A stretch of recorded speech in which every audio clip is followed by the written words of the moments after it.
channel and this is Sobat Okay everyone, this is Sobat Swara kali ini sebelum stop by to others and today out alone I have the woman in black. Hai, I'm Tika. Bahagia banget ya, lebih bahagia, lebih sehat gitu kan kalau dari Sarawak. Pas vitaminnya. Vitamin C ya, cinta. Wah. Cerah. Berarti dosisnya double ya. Vitamin C dosis tinggi berarti. Miligram sehari. Bukan 1000 miligram, 2000 miligram. Healthy inside, fresh outside. Ya, seperti ini macam Produknya. iya. Ini akhir-akhir ini dia tuh suka ketawa-ketawa sendiri. Ayo. Senyum-senyum sendiri Aku gitu gak loh. digituin sih. Ya kan kenyataannya gitu. Kadang-kadang dia mengenang ya, peristiwa di bawah payung, Mister.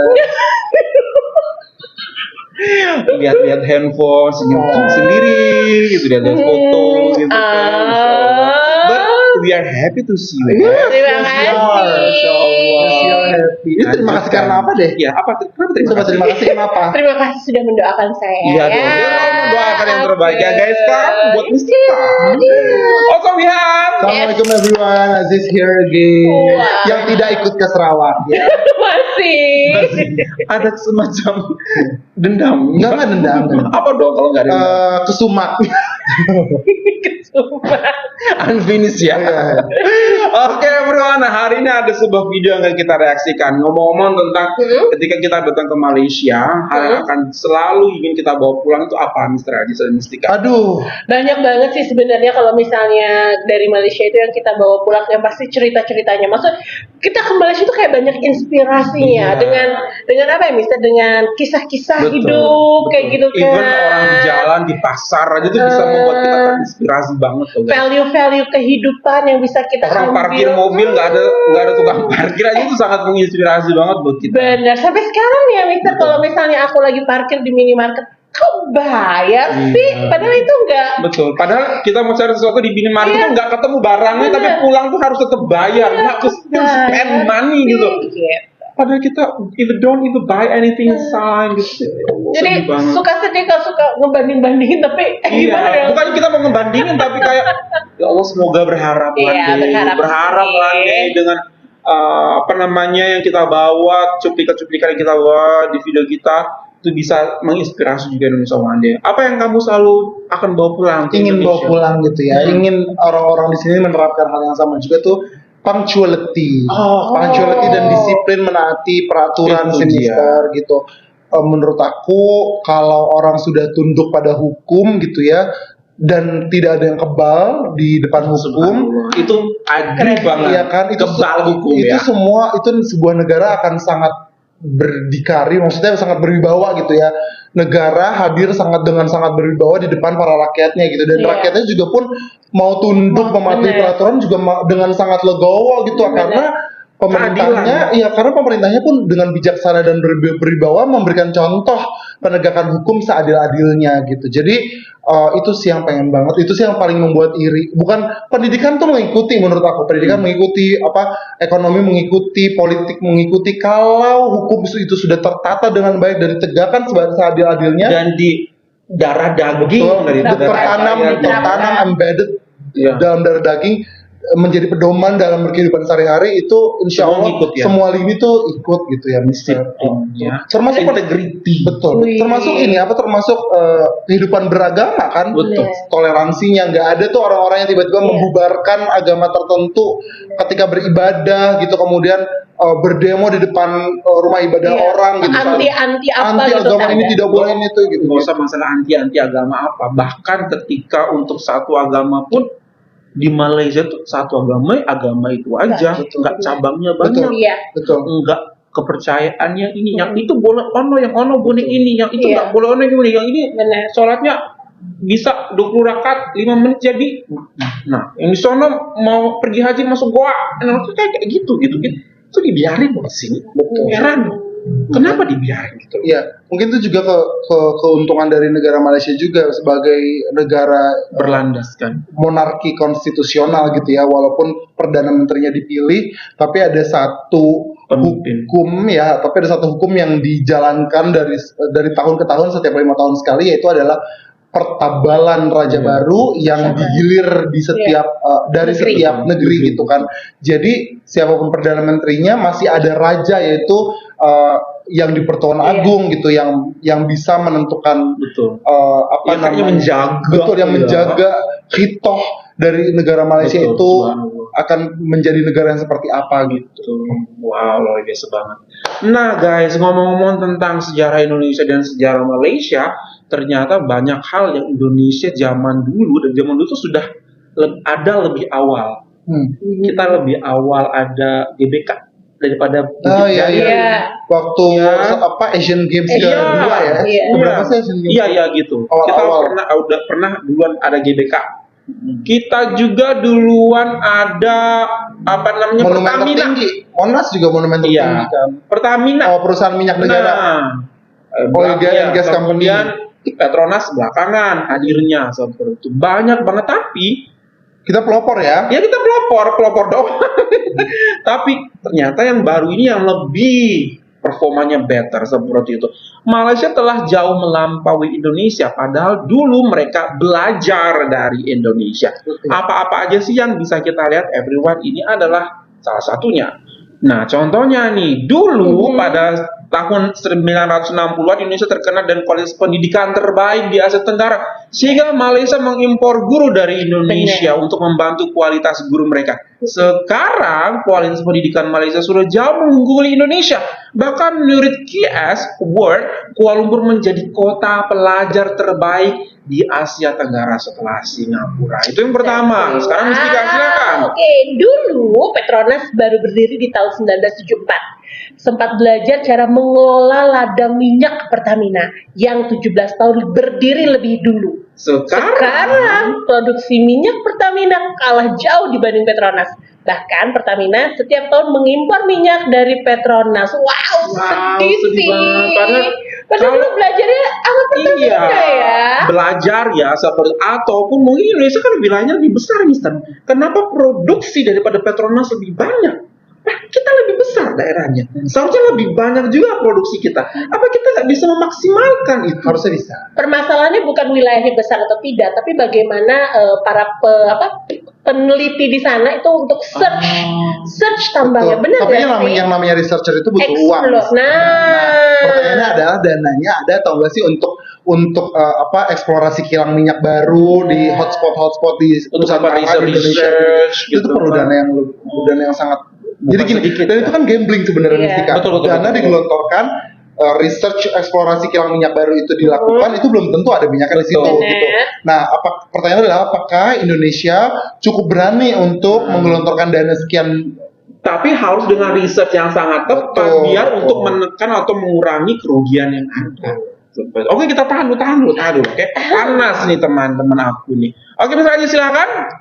Dulu di tahun 1984, Indonesia mencapai swasembada beras di bawah kepemimpinan Presiden Soeharto.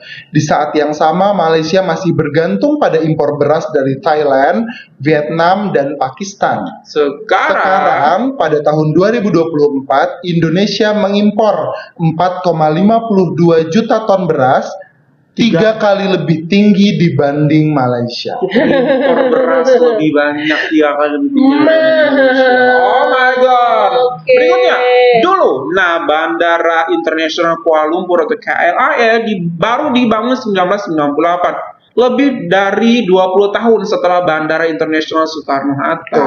Sekarang pada tahun 2024 lalu KLIA masuk dalam 10 besar bandar dengan kualitas layanan terbaik versi Airport Council International atau ACI, menjadikan salah satu bandara terbaik di dunia. Luar biasa. Oke, dulu jalur kereta api pertama di Asia Tenggara dibangun pada 1867 di Semarang. Bahkan di masa lalu Indonesia juga terkenal sebagai pengekspor gerbong kereta. Sekarang jalur kereta masih terpusat di Pulau Jawa. Betul sekali. Bahkan Indonesia baru memiliki MRT pertama tahun 2019. 20 tahun lebih tertinggal dari LRT Malaysia. 20 tahun. Oh, You know what? Ketika abang ngangkat datang ke Jakarta, dan aku ajak naik kereta api, aku Komuter kaget. lain Ya ya? komuter lain, aku kaget. Abang Mamat bilang apa? Bang, gimana naik ke komuter lain Indonesia? Aku takut. Kenapa takut? Seperti kereta api horor di film. Tapi aku tahu sih Abang Mamat itu nggak ada maksud untuk kayak underestimating, tapi Bang Mamat itu orang itu benar-benar polos, lugas, dia ngomong aja sejujurnya apa yang ada di benak dia gitu. By the way, Abang Mamat ini adalah warga negara Malaysia. Yang Betul, sudah Abang menjadi Mamat. teman kita Iya, ya. Abang Mamat ini adalah warga negara Malaysia, datang ke Indonesia. Aku tanya gimana pengalamannya naik komuter lain, dia kata begitu. Takut karena katanya seperti kereta-kereta yang berhantu zaman dulu gitu. Abang Mamat ini benar-benar orangnya gitu, apa adanya aja dia ngomong, bukan underestimating. Saya aku bilang, wow gitu ya. Kereta api di sana gimana? Ya sedikit lebih bagus, dia bilang kayak begitu, sedikit. Aku nggak tahu, lebih bagus banyak pastinya ya. Oke, Mr. Ajis, coba.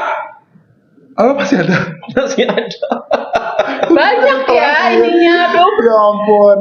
Perakitan. Dulu Tahun 1960-an, Indonesia menjadi pusat perakitan merek mobil dari Jepang, Eropa hingga Amerika. Bahkan ada yang namanya Kijang. Ya. Kijang itu apa artinya? Kerjasama Indonesia Jepang. Ya.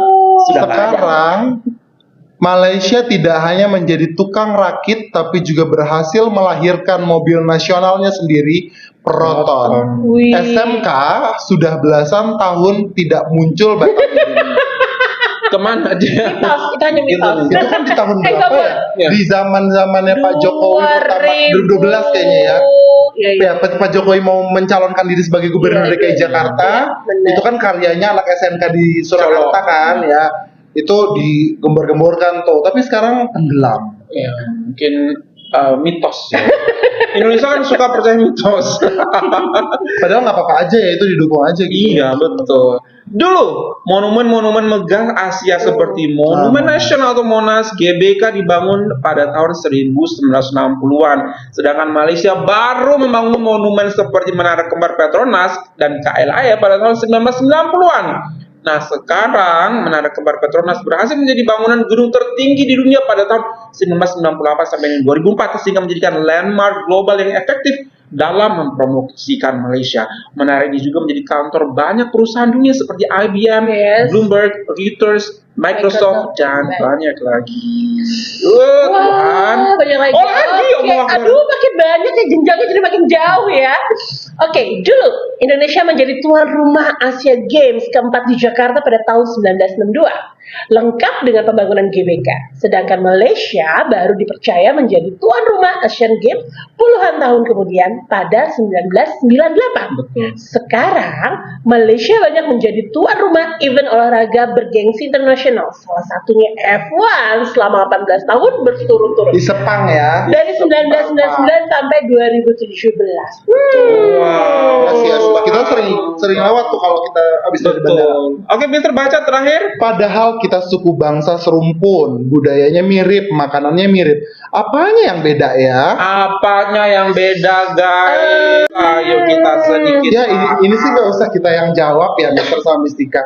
Ini sih netizen atau viewers kita juga harusnya udah bisa jawab sih. Kenapa dengan sumber daya alam dan pendapatan segitu besarnya dahulu di zaman dahulu, dan kita bisa membangun begitu banyak infrastruktur dan monumen yang megah-megah, tapi kenapa berangsur-angsur bertahun-tahun lamanya itu menjadi degrades gitu loh, menjadi menurun quality pembinaan keuangan kita gitu. Sampai-sampai Ibu Sri Mulyani harus menjadi menteri berkali-kali karena dianggap ini Ibu Sri Mulyani yang paling tahu nih seluk-beluk itu jadi perbendaharaan keuangan negara. Jadi kalau nunjuk orang lain tuh akan lama lagi untuk transfer knowledge dan segala macam. Sampai se-urgent itu. Berarti kan apa namanya, keuangan Indonesia ini belum bisa dibilang bounce back secara optimal gitu ya.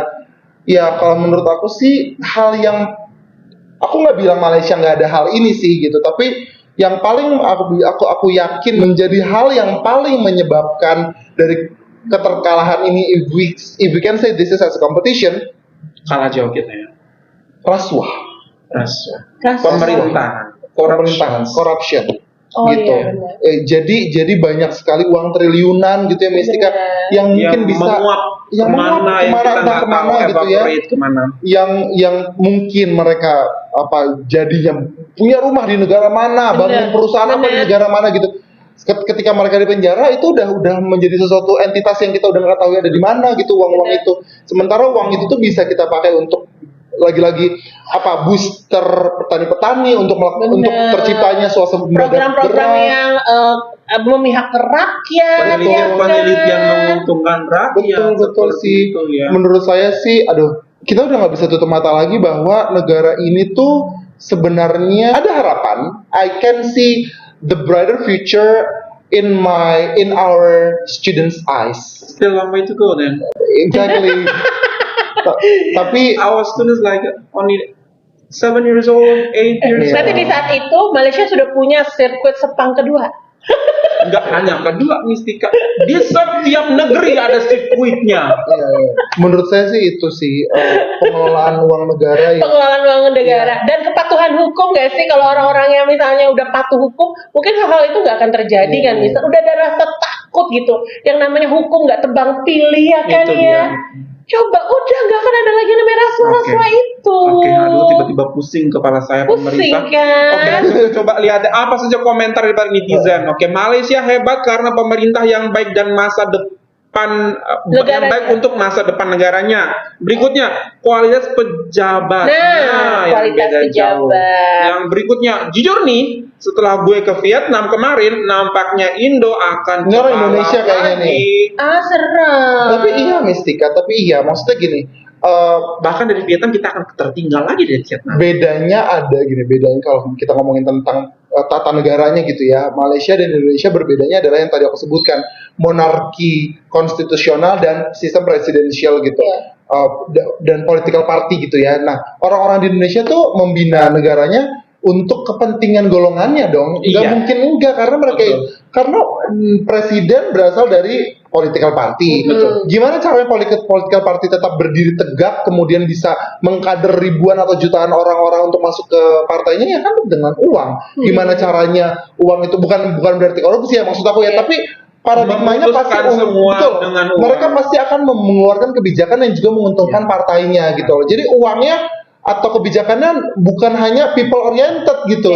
Bagaimana caranya mereka berkonsolidasi kemudian menelurkan kebijakan untuk melanggengkan kekuasaan partainya, dan itu sudah pasti terjadi gitu, karena kan memang ini adalah sistemnya political party gitu. Sementara di Malaysia itu sistemnya adalah kerajaan konstitusional gitu, latar belakangnya adalah kerajaan. Jadi kalau kamu macam-macam sama your position gitu ya, atau abuse terhadap kekuasaan, power abuse gitu, ya ada sosok yang punya kekuasaan tertinggi yang bisa out gitu. Jadi mereka bertindak tanduk mengeluarkan kebijakan dan segala macamnya pun, walaupun memang kekuasaan perdana menterinya aja dilindungi oleh konstitusi menurut aku ya di Malaysia. Pasti. Ya kan, tapi karena ada sosok gitu ya yang dihormati, disegani, yang diagungkan gitu, jadinya ngapa-ngapain juga sangat hati-hati. Ini kan sekarang lagi ada di Malaysia kan lagi goyang juga kan. Mereka saudara-saudara kita di Malaysia meminta gitu loh sang perdana menterinya untuk turun gitu kan, untuk mundur. Ini tuh pasti rajanya juga melihat dinamikanya sampai mana. Raja dalam hal ini tidak ingin mengambil wewenang begitu saja, out karena rakyat saya tidak mau, kamu out. Nggak bisa begitu juga kan, Mister. Semua ada konstitusi. Semua ada konstitusinya, dan raja yang di Pertuan Agung di Malaysia ini sangat menghormati konstitusi itu. Gitu. Walaupun sepertinya, please correct me if I'm wrong, sang raja punya hak untuk menentukan arah kemana negaranya akan berjalan di kemudian hari gitu. Jadi memang secara hukum pun berbeda. Aku sempat mikir gini, apa jangan-jangan Indonesia butuh jadi kerajaan ya gitu, kan nggak mungkin ya gitu. Ya, we were there actually dan tumbang kan gitu kan, ya kan, dan tumbang karena iya gitu. Jadi menurut saya sih again kita punya potensinya, tapi yaitu orang-orangnya masih mementingkan bagaimana diri mereka di kemudian Bagaimana hari. diri mereka dan golongan mereka aja, Iya, nggak kayak massively untuk rakyatnya gitu. Dan itu, to be honest, itu sudah menjadi darah daging, Mister. Jadi budaya, jadi budaya. Bahkan untuk generasi muda yang mau berkecimpung di bidang politik, mereka harus going through that style juga. Iya, makanya betul. Menghindari itu, untuk merubah itu udah Sulit ya. Udah bagian dari daging. Itu kayak misalnya 97% melawan 3%. Possibility-nya hanya 3% untuk itu. Betul. Bahkan generasi-generasi aku gitu ya, milenial yang apa Ya, namanya? aku juga milenial, iya kan? Ya. Kenapa sih harus disebut generasi? Aku juga Iya, loh. maksudnya adalah gini, orang-orang terdahulu kita kan generasi X dong, betul kan? Maksudnya yang ruling the commissions, yang jadi komisioner di House of Representatives itu kan banyak kan boomer atau generasi X gitu kan, sebelum kita. Nah, kita pikir kan tadinya dengan generasi kita masuk, generasi milenial masuk bisa merubah atau membawa secercah harapan. Tapi begitu mereka berbicara di depan media, oh my Tuhan, rasanya sama aja gitu loh. Mereka karena template, ada template-nya, emang udah template-nya tuh udah kayak mendarah daging di sebuah sistem kita, dan kayak untuk mengubahnya tuh Kak, menurut aku ya, aku sedikit pesimis sih, Mister, Kak. Kecuali kita bikin negara baru.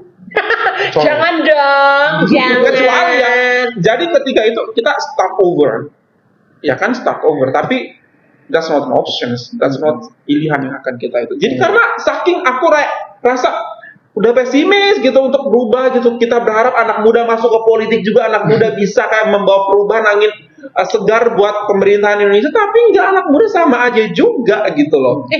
Bahkan mereka lebih jago untuk kayak brandingnya itu lebih jago lagi karena mereka main dengan sosial media. Iya. Bahkan yang kemarin ada politikus termuda, itu adalah politikus termuda yang korupsi, ada di berita. Iya. Keren kan? Iya, betul. Udah mengurus harapan. Tapi aku tuh selalu berdoa ya, untuk pemimpin negara kita, Bapak Presiden Prabowo Subianto gitu. Biar bagaimanapun kan beliau adalah seorang muslim kita juga, pemimpin kita gitu. Jadi saya masih yakin dengan kekuatan doa, dengan pengharapan jutaan masyarakat Indonesia berharap kepada Bapak Prabowo Subianto untuk menjadi pemimpin bagi rakyatnya, bukan hanya berpihak pada golongan atau kelompok tertentu untuk memakmurkan golongan atau kelompok tertentu gitu. Tidak ada yang nggak mungkin sih gitu, Mister. Memang ketika kita melihat orang-orang di sekelilingnya agak pesimistik gitu ya, jadinya agak nggak mungkin dia lagi gitu. Tapi sosok Bapak Prabowo Subianto ini kan memang sosok yang sudah lama ada di bursa pemilihan presiden gitu ya, dan akhirnya dikasih kesempatan oleh Tuhan Allah Subhanahu wa taala untuk memimpin Indonesia. Ya, cuma ada dua kemungkinannya. Allah Subhanahu wa taala menetapkan beliau sebagai presiden Indonesia sebagai bencana, atau yang kedua sebagai rahmat bagi orang Indonesia. Nah, kita kan harus 50-50 ya. Betul. Kita kan harus positif senantiasa kepada Allah Subhanahu wa taala. Semoga Bapak Presiden Prabowo Subianto menggunakan masa-masa sisa kepemimpinannya sebagai presiden Indonesia untuk mengeluarkan kebijakan-kebijakan yang pro rakyat gitu ya, yang berpihak pada rakyat, apalagi banyak sekali berbicara kepada pemimpin-pemimpin negara sebelah, pemimpin negara Malaysia juga baru datang ke Indonesia. Semoga banyak juga yang terilhami, semoga juga bisa bergerak atas nama rakyat Indonesia. Yeah, but at the end of the day, for us, three of us, if we can find one, be the one. Yes. Itu yang harus selalu kita jaga sebagai pedoman hidup ya. Udah, kalau misalnya udah nggak ada orang bisa berbuat baik, kita bisa kok ya berbuat baik dengan kadar kemampuan kita, dengan sesuai dengan kapasitas kita seperti itu. Wow, so much inspiring ya this video. Thank you so much. Insya Allah kita sangat berharap Indonesia tidak stuck di sini. Kita bisa, dan Malaysia tetap sama-sama bisa bertumbuh bersama-sama untuk hari yang lebih baik lagi ke depan. Amin. Amin Allahumma amin. Thank you so much for this beautiful recommendation. That's all from us. Hope you guys find this pretty good. Find this pretty good. And give thumbs up. And if you're new to the channel, don't forget to subscribe button. Super Mas in Indonesia. Malaysia, Indonesia bisa lebih baik lagi.